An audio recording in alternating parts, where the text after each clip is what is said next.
किया रे अम्मा मड़वा में बेटी से ना असुआ छुपई हा।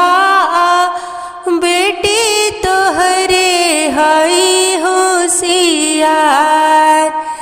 किया रे पापा मड़वा में बेटी से ना असुआ छुपई हा।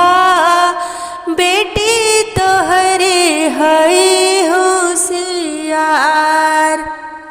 किया रे बेटी मड़वा में तोरे सिवा केहू नाही लौके। तू ही हऊ प्राण के आधार। किया रे बेटी अंगना में तोरे सिवा केहू नाही लौके। तू ही हऊ प्राण के आधार। किया हो भैया मड़वा में बहनी से ना असुआ छुपई हा। दीदी तोहरे हई होशियार। किया हो भैया अंगना में बहनी से ना असुआ छुपई हा।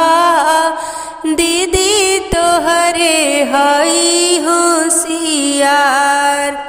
किया हो दीदी अंगना में तोरे सिवा केहू नाही लौके। तू ही हऊ दुआरा के शान।